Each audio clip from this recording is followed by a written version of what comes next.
Housing in Moscow is way more expensive than you'd expect in a small farming town. Hands down, it's one of our biggest problems. In this video, I'm going to show you exactly why Moscow real estate is so expensive.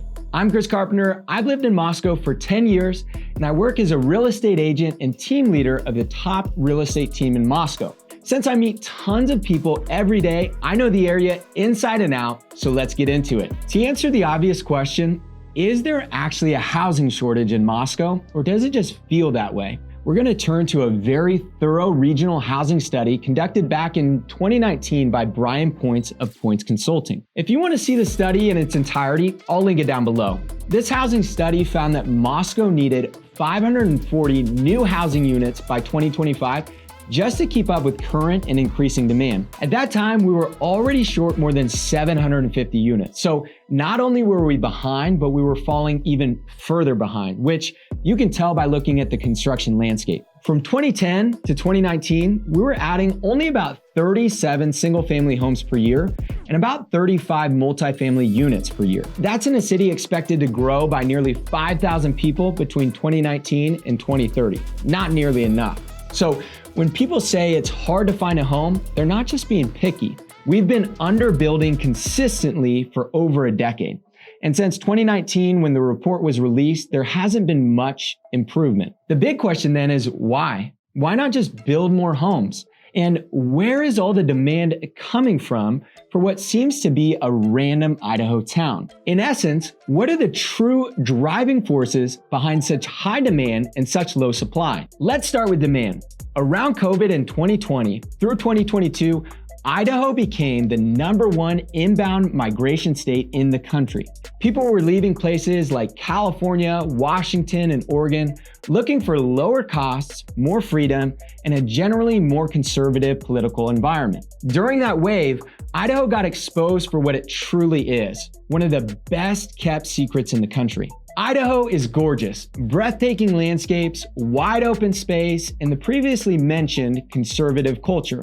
It's no wonder people were flocking here. That initial migration spike has settled a bit, but it didn't just go back to normal. Migration levels have stayed higher than they were pre-COVID, especially among families and remote workers looking to put down roots. And here's where it gets specific to Moscow. Not everyone wants a sprawling metro like Boise or a touristy destination like Coeur d'Alene and the many other similar vacation towns that are all over Idaho. If either of those weren't really your cup of tea and you wanted something more community-oriented and family-focused, Moscow shoots to the top of the list. It's safe, walkable, family-friendly, and full of character, like we highlight in our other videos. The next driver of housing demand in Moscow is one that's easy to overlook, but it's always working in the background, and that's the University of Idaho. Enrollment at U of I isn't exploding, but it is growing steadily. That means every year we've got a fresh group of students coming in, and most of them need a place to live. It's not just students. With more enrollment comes more faculty, more staff, and more support services, which means more people looking for rental homes, short-term housing, and long-term places to settle. And keep in mind, Moscow's rental market isn't just serving undergrads. We've got graduate students, young professionals, and even faculty with families all looking for different types of housing. While the growth might feel slow and steady, that's exactly the point. It's constant and it stacks over time. In a housing market that's already tight, even small increases in population put noticeable pressure on the housing supply. And when you consider that WSU is just across the border in Pullman, Washington, that compounds demand from educational sources even more because there's a fair amount of overlap between the two towns. What I mean is people live in one town and work or study in the other all the time. There's also one more demand factor that's more unique to Moscow, and that's the growth of Christ Church and its extended community. Now, regardless of where you stand on the church itself, it's clear that they've become a significant part of the local housing landscape. Christ Church has a clearly stated mission: all of Christ, for all of life, for all of Moscow. And that mission has drawn families from all over the country who want to be part of that vision. So what you get is a consistent stream of new families, many with kids, many looking to stay long-term who are coming to town specifically because of this community. That means more buyers, more renters, and more long-term residents all looking for housing, often near downtown and within walking distance of church and school locations. Whether someone sees that as a positive or a challenge is totally up to them. But the bottom line is it's absolutely contributing to the increased demand in a town where supply is already limited. Quick side note, if it feels like you'll never find a home here, the truth is homes are still selling.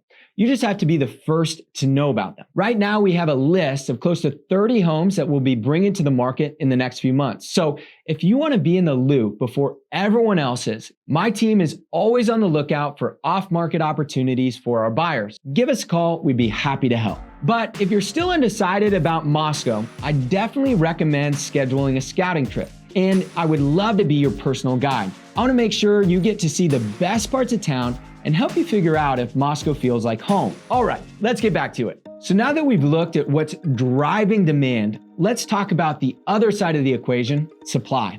And the first big factor is this: it's not easy to build in Moscow. According to Brian Pointz's 2019 housing study, developers in the region face a lot of friction. Things like slow permitting, upfront infrastructure costs, and limited incentives all make it harder to get new housing off the ground. And when it's harder to build affordably. Developers have to price in that complexity, which usually means fewer units at higher prices. There's also a matter of scale. Moscow doesn't have many big corporate developers. Most of the housing here is built by small to mid-sized builders who don't have the resources to absorb long delays or razor-thin profit margins. So even when the need is there, the system doesn't make it easy to respond quickly. The other major constraint on housing supply in Moscow is the land itself. It's not just about zoning or policy, it's about who actually owns the land around town. A lot of the land on the outskirts of Moscow is privately owned farmland, and much of it has been in families for generations. These owners aren't developers. They're not looking to sell. I mean, if you own a piece of farmland for decades and it's part of your livelihood and legacy, there's no reason to turn it into a subdivision.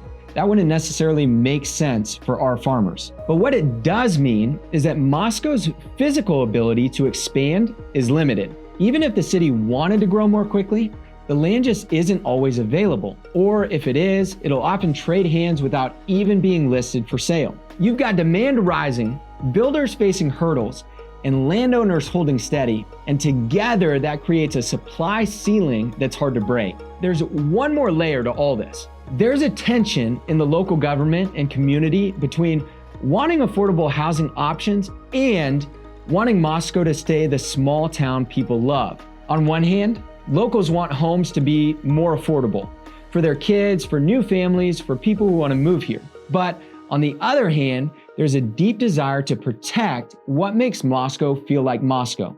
The tight-knit community, the calm pace, the picturesque setting. The truth is, these two things don't always play nicely together. Expanding housing means expanding the town itself, either up or out. And for a lot of longtime residents, that's a tough trade-off. While it's not the reason we have a housing shortage, it's part of the atmosphere. Growth here doesn't just require logistics. To a certain extent, it requires consensus or at least an agreement on what the ultimate mission is. And that takes time. So that's why housing in Moscow is so expensive. If you like this video, either of these videos on the screen might interest you too. Go check it out.